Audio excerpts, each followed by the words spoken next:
orang ini harus diselidiki dengan ketat. Dan setelah dia ketangkap, aku harus melacak jiwanya dengan hati-hati, ucap pria Taisu nomor 11 sambil melesat ke arah Xiaoyan.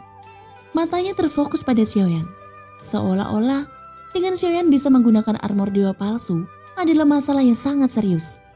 Namun dia tahu bahwa Xiaoyan tidak mungkin anggota Taisu. Taisu tidak bisa memiliki pengkhianat. Lagi pula, mereka tanpa jiwa tidak bisa memberontak. Namun lebih tidak mungkin bahwa orang luar bisa memecahkan rahasia terlarang pada armor dewa palsu. Terutama adalah larangan garis keturunan yang hanya bisa dikendalikan oleh garis keturunan Taisu. Dalam sejarah Taisu, mereka tidak pernah melihat orang luar bisa mengendalikan armor dewa palsu. Jadi, mereka sangat penasaran siapa Xiaoyan yang sebenarnya. Pada saat ini, Taisu yang kuat dengan angka 11 mendekati Xiaoyan dengan kecepatan yang sangat cepat. Dia langsung menyerang Xiaoyan. Adapun 3 orang yang mengepung Xiaoyan, mereka segera mundur dengan hormat. Karena pria dengan nomor 11 memilih untuk bertindak, maka mereka tidak memiliki kualifikasi untuk ikut campur. Pria Taisu dengan angka 11 mengulurkan telapak tangannya ke arah Xiaoyan, berniat untuk meraih Xiaoyan secara langsung. Xiaoyan juga mengalihkan pandangannya dengan berat. Matanya tertuju pada 5 kristal merah di baju besi orang itu. Melihat 5 kristal merah itu, mata Xiaoyan bersinar. Baju besi ini bahkan lebih kuat dari baju besi dewa palsu yang baru saja dia peroleh dari Su Yao. Peran baju besi dewa palsu tidak diragukan lagi sangat hebat. Secara alami, lebih baik bisa mendapatkan baju besi dewa palsu yang lebih kuat. Hanya saja, Xiaoyan benar-benar tidak bisa menggerakkan tubuhnya saat ini. Adapun satu pria Taisu yang baru saja terluka parah. Itu bukanlah tindakan Xiaoyan, tapi gadis bayangan yang tersembunyi dalam kehampaan. Pada saat ini, para senior dari Labu Dewa bermata 9 telah tiba pada suatu waktu dan berdiri di depan Xiaoyan. Melihat beberapa orang yang muncul, kecepatan Taisu nomor 11 langsung diperlambat. Cairan yang mengalir di lengannya berubah menjadi palu godam di telapak tangannya. Kekuatan keabadian melonjak dalam sekejap, mencoba menekan semua orang dengan keras. Mata Xiaoyan sedikit terkonsentrasi dan dia melihat beberapa senior di depannya bubar membentuk posisi. Su Lingsun ada di depan. Pendekar pedang gila dan rubah iblis berekor 9 ada di satu sisi. Dan puluhan bayi ajaib tersebar ke segala arah. Postur berdiri seperti ini tidak sembarangan. Ini karena Xiaoyan yang dulunya memiliki tim, sekilas dia tahu bahwa mereka sedang membentuk kerjasama. Saat palu godamnya jatuh, Su Lingsun melakukan bagiannya dan melemparkan rantai belati ganda di tangannya dengan keras. Namun nyatanya, penyerang utama yang sebenarnya adalah pendekar pedang gila di satu sisi. Tanpa diduga, 2 pedang muncul di belakang orang Taisu nomor 11 ini. Ujung pedang menyatu dan menusuk ke arahnya dengan ganas. Hanya ada suara dentuman sonik yang bertabrakan. Percikan api meledak dengan liar. Kedua belati Su Lingsun mengenai palu godamnya, dan kedua pedang milik pendekar pedang gila menabrak punggungnya. Namun saat serangan gabungan itu jatuh, cahaya keemasan tiba-tiba muncul di tubuh pria nomor 11. Itu adalah perisai cahaya yang dipadatkan dari kekuatan abadi yang langsung memblokir serangan pendekar pedang gila itu. Ada cukup banyak membantu. Tapi, apakah menurutmu itu bisa menghentikanku? Ucap pria Taisu 11 mendengus dingin. Seolah dia tidak menganggapnya serius saat menghadapi serangan gabungan dari mereka. Kekuatan abadi yang beredar dapat dilihat pada baju besi dewa palsunya. Itu membentuk pertahanan yang sangat kuat. Karena inilah dia sangat percaya diri. Su Lingsun juga terguncang di bawah palu godamnya. Dan konfrontasi singkat telah menunjukkan kekuatan luar biasa dari orang Taisu nomor 11. Dia sangat berbeda dengan semua orang Taisu yang pernah ditemui Xiaoyan sebelumnya. Xiaoyan yang ditekan oleh alam kekosongan dan kegelapan hanya bisa melihat pemandangan ini. Matanya juga sedikit terkonsentrasi. Dia melihat nomor orang ini yang berarti dia berada di peringkat 11 di antara pasukan Taisu di alam Suanyin. Dapat dinilai bahwa dia adalah kekuatan teratas yang mewakili Taisu. Jadi tidak mengherankan jika kekuatan yang dia tunjukkan sekarang sangat kuat. Lagi pula, jika dia bisa dibunuh dengan mudah, maka dia tidak layak mendapatkan gelar 11-nya. Tapi Xiaoyan juga memikirkan para senior yang keluar dari Labu Dewa bermata 9. Jika dia memikirkannya dengan hati-hati, tidak peduli seberapa kuat nomor 11, seharusnya tidak sulit untuk membunuhnya. Labu dewa bermata 9 diberikan kepada Xiaoyan oleh leluhur dunia tanpa batas. Dan beberapa senior di dalam labu dewa pastilah eksistensi teratas di dunia tanpa batas. Oleh karena itu, tidak mungkin mereka lemah. Setidaknya, mereka tidak akan kalah melawan seseorang di level keabadian kaisar. Sementara itu di medan pertempuran kuil pemburu dewa saat ini juga mengalami krisis kematian. Ratusan ribu orang di kuil pemburu dewa sudah sulit untuk berurusan dengan 10.000 orang dari Taisu. Apalagi sekarang dukungan milik Taisu datang lagi. Situasi di medan perang ini akan menjadi sepihak dan ratusan ribu orang di kuil pemburu dewa akan dibantai oleh Taisu dalam waktu singkat. Suci melihat pemandangan ini, giginya terkatup rapat dan dia tidak berniat bertarung lagi. Itu karena situasi saat ini tidak perlu lagi bertarung. Tidak peduli seberapa keras dia berusaha, tidak ada peluang untuk menang.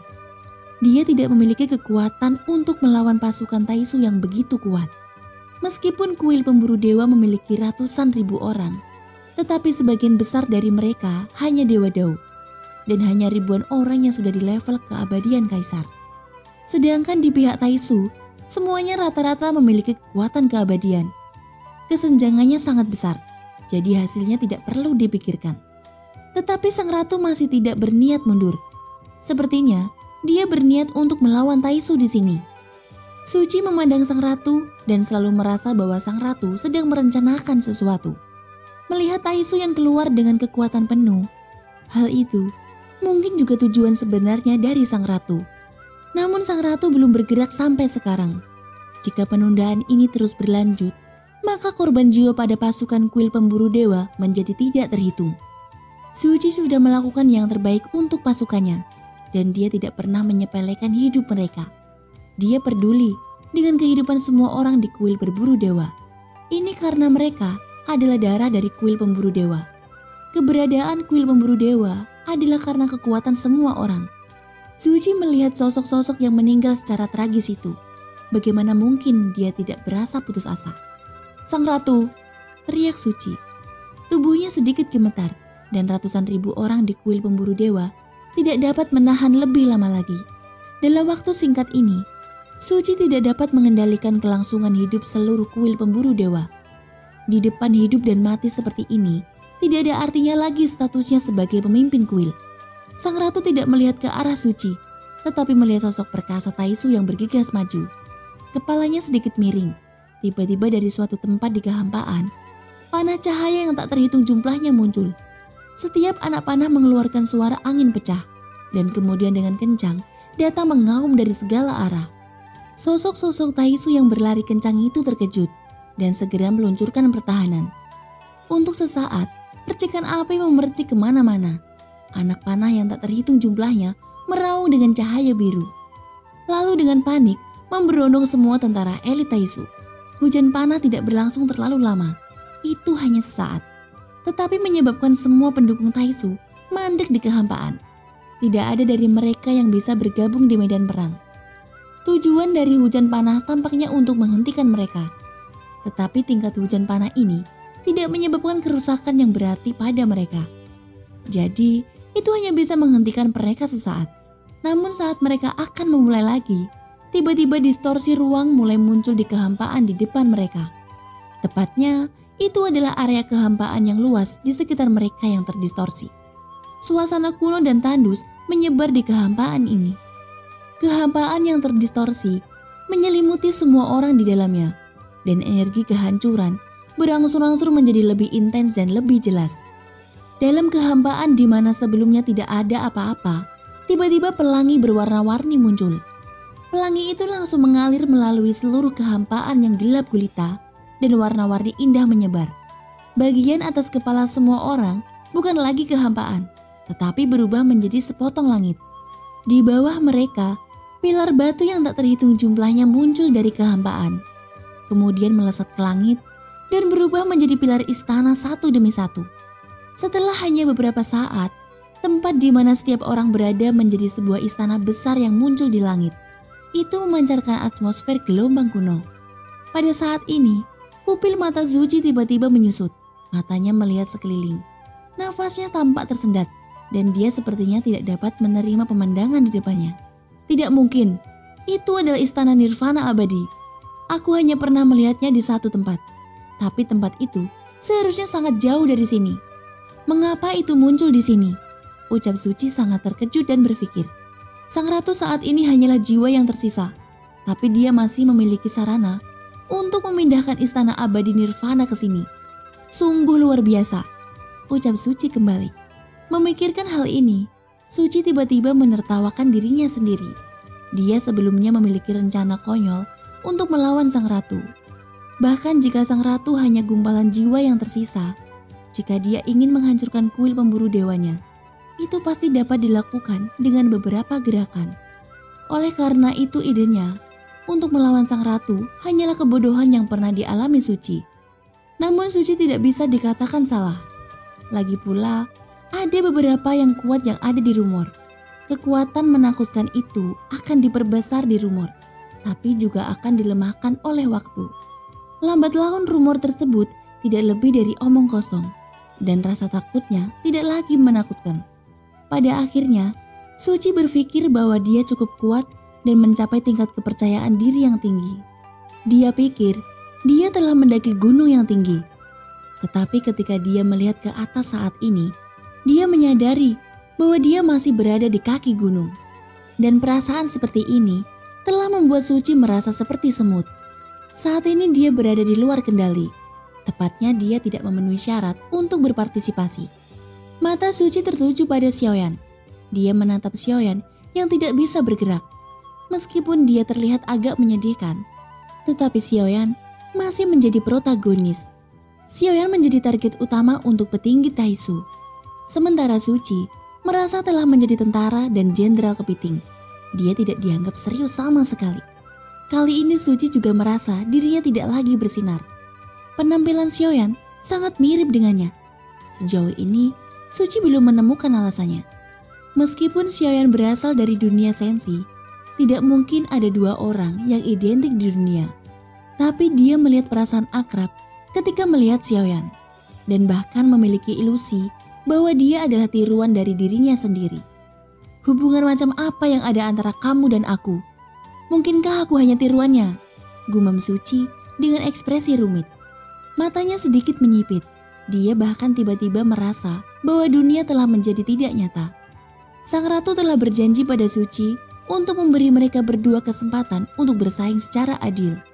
Menyiratkan bahwa ada pertempuran hidup dan mati yang tak terhindarkan di antara Xiaoyan dan Suci. Dan pertempuran ini juga menentukan siapa yang akan hidup dan siapa yang akan mati. Suci beruntung telah memilih bergabung dengan sang ratu saat ini. Jika tidak, dia khawatir istana abadi nirvana yang luas akan segera menutupi kuil pemburu dewa. Hal yang paling konyol adalah bahwa Suci pernah mencoba menemukan cara untuk mencegah sang ratu pergi ke istana abadi nirvana. Melihat hal besar yang muncul begitu saja di depannya, dia juga menunjukkan sikap yang sangat mencela dirinya sendiri. Senyum di wajahnya sangat pahit. Perang ini sepertinya tidak ada hubungannya dengan dia. Sepertinya Suci dan kuil pemburu dewa hanya penonton untuk Xiaoyan dan sang ratu. Pada saat ini, istana nirvana abadi mengubah kehampaan ini menjadi ruang nyata, dan aura kuno menyebar. Melihat melalui pilar batu ke ujung, ada aula megah yang perlahan memadat. Di sisi lain ada juga seberkas cahaya bintang terus menjarah ke arah aula utama dari segala arah. Saat mendarat di depan aula utama, cahaya bintang berubah menjadi sosok. Setelah itu ada semakin banyak cahaya bintang di langit, yang tampak seperti hujan meteor besar. Setelah beberapa saat, sosok yang tak terhitung jumlahnya muncul di depan aula. Dan semua orang di medan pertempuran dikejutkan oleh perubahan mendadak ini. Bahkan Suci pun bertanya-tanya, apakah sang ratu benar-benar hanya gumpalan jiwa atau tidak? Sang ratu mengulurkan jari gioknya yang ramping dan melepas sanggulnya. 3.000 benang bergerak berkibar di udara. Pada saat yang sama, pakaian di tubuhnya menghilang. Tetapi dia diselimuti cahaya yang kuat. Semua orang tidak bisa melihatnya kecuali Xiaoyan. Tentu saja, inilah yang disengaja oleh sang ratu. Xiaoyan melihat keindahan yang tak tertandingi di dunia. Meskipun tidak montok seperti Cailin, Itu memancarkan rasa kesempurnaan yang luar biasa. Xiaoyan masih menolak di dalam hatinya, tapi matanya tidak tahu kapan harus melihat ke samping pada sang ratu. Xiaoyan telah melihat tubuh si cantik itu. Detak jantungnya menjadi tak terkendali. Bukan karena Xiaoyan tidak bisa mengendalikan pikirannya, tapi wanita yang dilihatnya memang terlalu cantik. Setelah cahaya pada permaisuri menghilang, dia telah berganti menjadi jubah sutra ponik emas dan mahkota emas kecil di kepalanya. Sang ratu memancarkan rasa bangsawan yang tak terbatas ketika dia mengangkat tangan dan kakinya. Xiaoyan tersenyum pahit, berpikir bahwa seorang wanita tetaplah seorang wanita. Bahkan jika dia menjadi keagungan yang luar biasa, dia tetaplah seorang wanita. Dia tidak lupa mengganti pakaiannya, bahkan di medan perang. Xiaoyan melihat sosok sang ratu mundur ke belakang. Bayangan besar perlahan muncul di bawah tubuhnya, sementara roknya berkibar. Seekor naga emas raksasa mengambil sang ratu dengan kepalanya. Ada singgasana di tanduk naga, dan sang ratu duduk dengan ringan di atasnya. Xiaoyan melihat pemandangan ini, dia sedikit mengangguk dan berkata dalam hatinya bahwa dia mempelajarinya. Thank you guys sudah mendengarkan ceritaku sampai akhir. Semoga hari kalian menyenangkan.